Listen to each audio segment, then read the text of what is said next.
신기하게 제 자취방에서 지금 촬영을 하고 있는데 모쪼록 시청하시는데 불편함이 없으셨으면 좋겠습니다.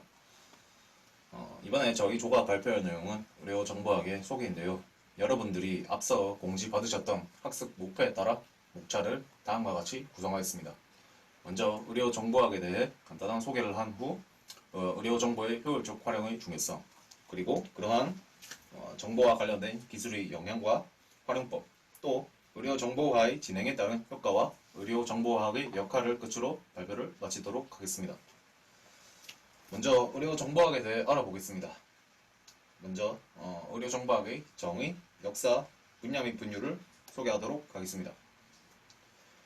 의료정보학이라는 단어를 이제 보시고 알 수 있듯이 의료정보학이란 의학 분야를 정보학의 방식대로 가공해내는 학문입니다. 즉 의료정보학에 대해 알고 싶으시면 먼저 정보학에 대해 알아야 합니다. 먼저 정보학이란 자료를 정보로 바꾸는 학문으로 현대에 와서는 컴퓨터와 통계학적 기술을 활용하여 정보 관리에 적용한 학문 분야로 정의되었습니다. 따라서 앞서 언급한 의료정보학의 단어의 구성과 정보학에 대한 설명을 들으시면 얼추 의료정보학에 대해 짐작하실 수 있으실 텐데요. 개인의 건강이나 의료정보를 디지털화하거나 목적에 따라 필요한 정보를 체계화하여 관리하거나 병원들이 환자에 대한 정보를 효율적으로 공유하는 학문이 바로 의료정보학이 되겠습니다. 다음은 의료정보학의 역사입니다.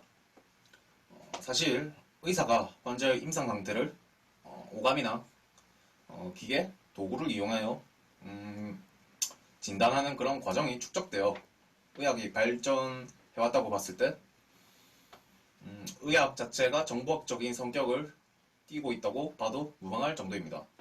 하지만 축적만이 정보학의 정의가 아니죠. 현대에 와서는. 따라서 현대의 정보학에 부합하는 범주에서의 의료정보학은 1950년대 말 컴퓨터가 처음 출현하면서 의료정보를 활용 및 응용하면서 시작하였습니다. 초기에는 장비 부족으로 활성화되지는 못했지만 1960년대 말 의료정보학이 활발해져 유럽에서 처음 사용되기 시작해 미국 외 다른 지역으로 전파되기 시작했습니다. 1950년대 인구 통계 조사에 이용했던 PCS, 펀치카드 시스템이 일부 대학에서 기초의학 연구 자료 처리에 적용하여 의학 연구에 이용하였습니다. 의료정보학의 단계가 컴퓨터의 발전이 미비해요. 단순히 의료 자료를 정보화하는 수준에 머물러 있었기 때문에 초보적인 생체 신호 처리를 위한 기초적인 연구 정도만 이루어지다가 이제 사회보장제도로서 국민건강보험 같은 메디케어나 메디케이드 같은 제도가 도입됨에 따라서 원활한 진료비 청구를 위한 컴퓨터 활용의 연구나 진료 장비의 부정확성을 보정하기 위한 의료 의사결정 시스템 개발을 하고자 하는 연구가 진행되었습니다.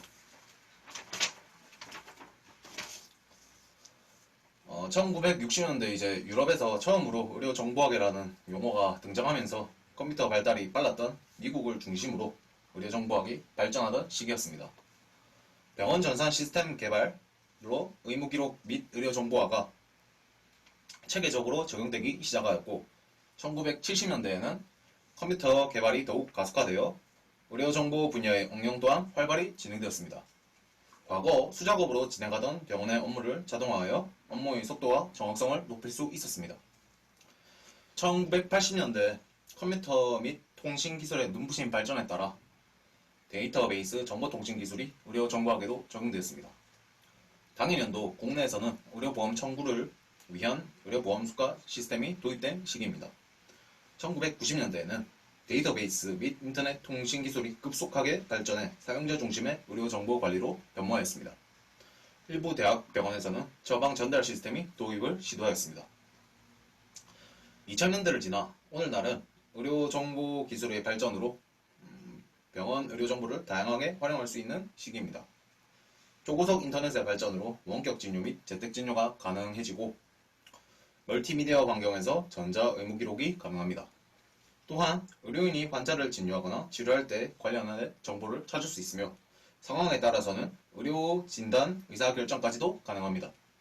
그만큼 의료에 관한 정보를 많이 얻을 수 있으며 이를 의료정보에 활용할 수 있게 되었습니다.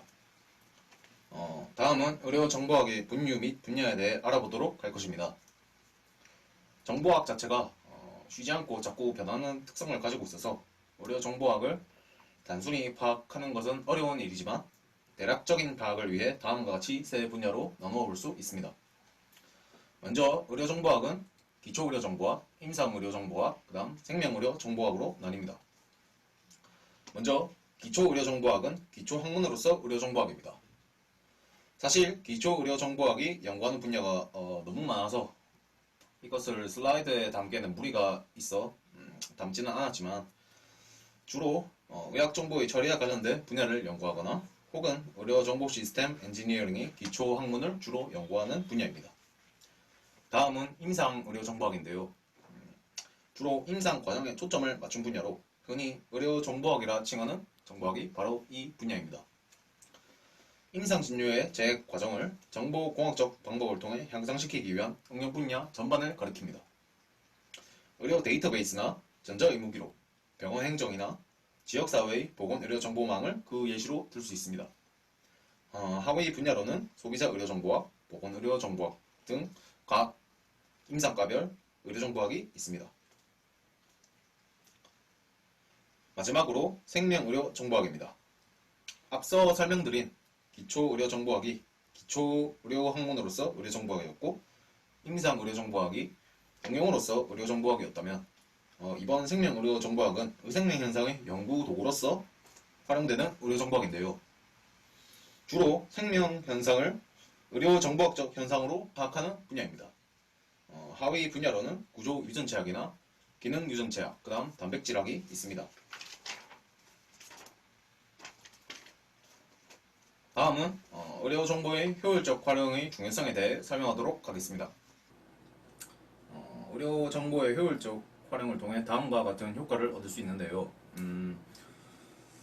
먼저 의료기록을 공유 및 교환하고 의료 관련 의사소통과 의사결정을 통해 물리적 제약을 감소시킬 수 있습니다. 또한 원격 진료, 그다음 통합 데이터막 구축을 이용한 진료 및 진단 절차를 감소시킬 수 있고 건강 정보를 담은 동영상 등이 인터넷상에서 활발하게 제작, 유통되는 과정에서 웹상에서 전문적인 의학 정보를 무료로 얻을 수 있습니다. 쌍방향 소통은 소셜미디어의 최고의 장점이라 할 수 있어 보건의료정책의 결정에도 영향을 미칠 수 있습니다. 최근에는 의료정보와 IT 기술이 융합된 유헬스가 대두되고 있는데요.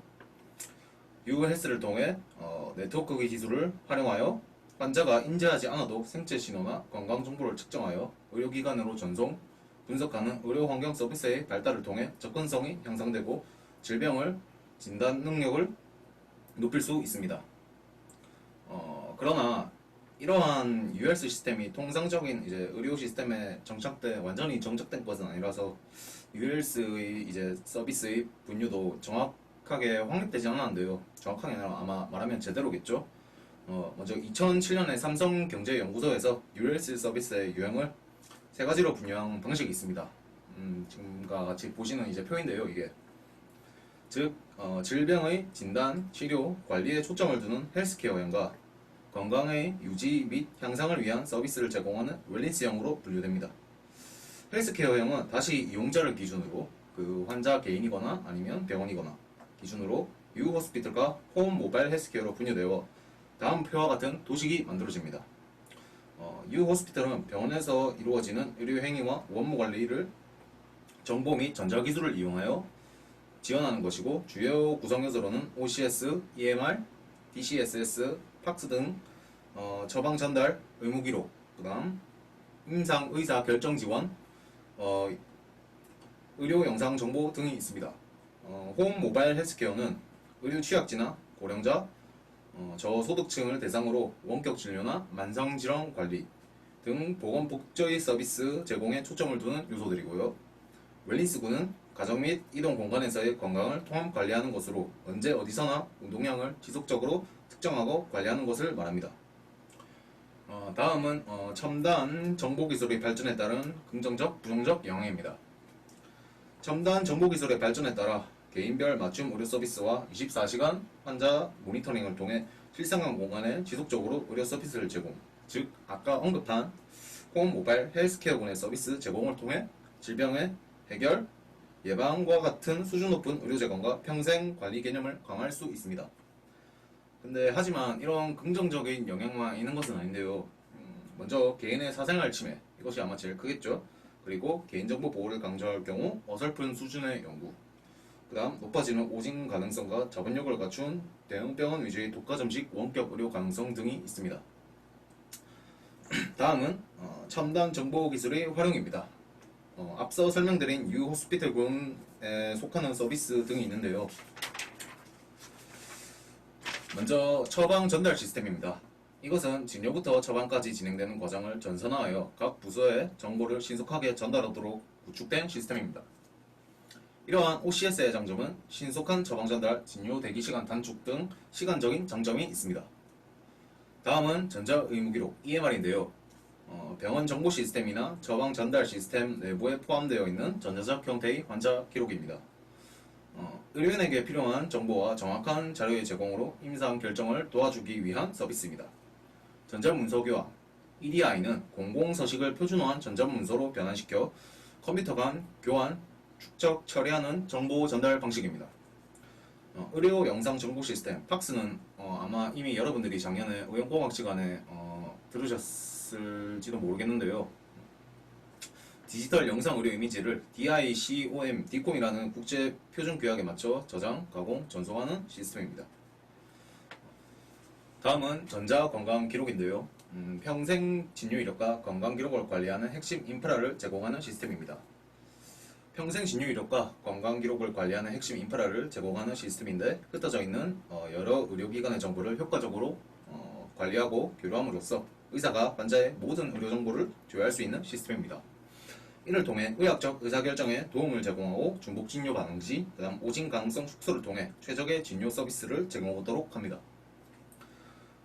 개인 건강 기록은 개인이 평생 건강 기록과 그 기록을 관리할 수 있는 도구들인데요. 앞서 설명한 기록 시스템들이 의료 공급자 측에서 제공되는 정보뿐만 아니라 개인 스스로 기록된 건강 기록이 포함된다는 것에서 차이를 두고 있습니다.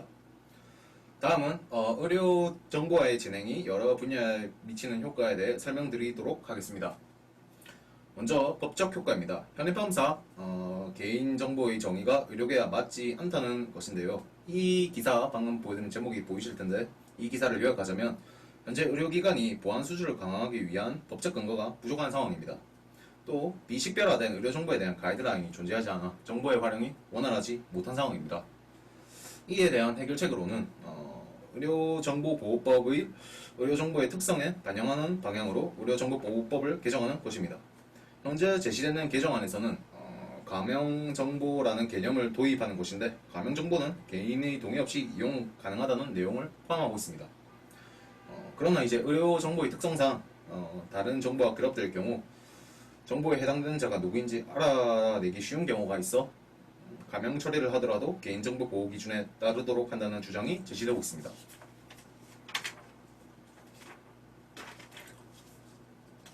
다음은 윤리적인 효과입니다.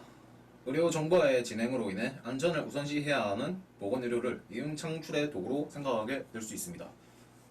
이제 의료 서비스가 다른 서비스와 다른 점은 이제 공급자가 수요를 창출할 수 있다는 점 때문에 이렇게 되는 것이겠죠. 따라서 의료 윤리 현장에 따르면 의료 정보는 의학의 발전을 위해 사용되어야 하고 사용 과정에 개인 비밀을 보호해야 하며 의료 정보에 대한 접근한 합법적 권한이 부여된 자에게 한해서만 허용되어야 하며 사용 목적과 방법은 허가받아야 하고 사용자 역시 윤리적인 책임을 다해야 한다는 것입니다. 따라서 이러한 것에 대한 개선 방안은 피시험자의 권리 안전을 보호하기 위해 의료기관 내 독립적으로 설치하는 상설위원회를 설치하는 것입니다. 이를 통해 해당 정보의 당사자의 권리와 안전을 보호하고 시험 과정에서의 윤리적, 도덕적 수준을 검토하는 역할을 할 수 있습니다.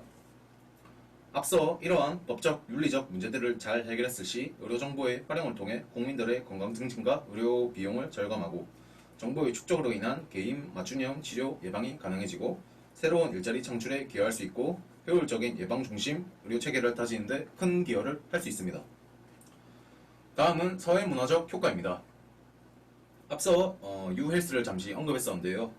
이러한 유헬스를 통해 공간에 구애받지 않는 의료, 유비쿼터스가 이제 어디에 나 있다라는 뜻이잖아요. 그래서 이를 가능하게 하고 또 이를 통해 의료비를 크게 절감할 수 있습니다. 또 아까 언급한 이제 20번째 슬라이드에서 설명한 내용인데요. 모바일 헬스케어 제공을 통해 의료 연구와 보건 정책에 도움을 주고 개인의 건강 정보의 축적을 통한 평생 치료 개념 도입, 그리고 네트워크화된 시스템으로 원격 진료, 치료, 처방, 건강관리 및 분석과 기록을 통해 의료의 질을 향상시킬 수 있습니다. 마지막으로 이제 의료정보학의 역할입니다. 앞서 의료정보학에는 세 가지 분야, 기초의료정보학, 임상의료정보학, 생명의료정보학이 있습니다. 이론에서와 실제에서 이러한 의료정보학들이 어떻게 활용되고 있는지 설명하도록 하겠습니다. 이론적인 부분에서 의료정보화의 역할은 유전체 연구인데요. 유전체, 전사체, 단면체 등에 관한 정보가 축적되어 즉 정보화의 역할 중 하나인 정보 축적을 통해 유전체 연구의 중심 방법론에 의료정보학이 자리 잡게 되었습니다. 아까 말씀드린 의료정보학의 마지막 분야, 생명의료정보학에서 유전체의 반응 분석을 통해 암의 진단과 새로운 아형 발견, 예후 판정이나 신약 개발 등에 활용될 수 있고요. 유전체 발현 때 패턴 연구는 병리학과 같은 진단 분류에 큰 도움을 줄 수 있습니다. 대표적인 예시로 이제 기능 유전체학인데요. 대상의 대사 경로에 관여하는 유전자와 그 발현 경로를 목표로 하여 그에 작용하는 후보 물질을 추적하는 것입니다. 이때 축적된 데이터로부터 의미 있는 정보를 추출하는 데이터 마이닝을 사용하여 500개 정도의 기존 약물 대상 물질을 수만 개의 유전자로 확대할 수 있습니다. 이제 의료 분야는 정보의 양과 복잡성 면에서는 가장 높은 수준의 정보관리 기술이 필요한데요. 현재까지 의료 분야에서 대부분의 정보와 지식은 전산화되어 있지 않고 종이에 기록된 형태입니다. 매 순간 새로운 의학 지식과 방대한 양의 의무 기록이 상승되는데요. 인간의 지식을 컴퓨터로의 언어로 연결하는 도구체계인 온톨로지가 이러한 방대한 정보를 관리하는 연구가 부각되고 있습니다. 특히 컴퓨터가 정보의 의미를 인식하고 처리할 수 있는 시멘틱 웹을 구현하기 위해 의료 분야를 중심으로 온톨로지 연구가 활발히 연구 중인데요. 비단 그것뿐만 아니라 인공지능의 지식 표현 연구라든가 표준 용어 시스템의 개발도 활발히 이루어지고 있습니다. 이만 발표를 마치도록 하겠습니다. 감사합니다.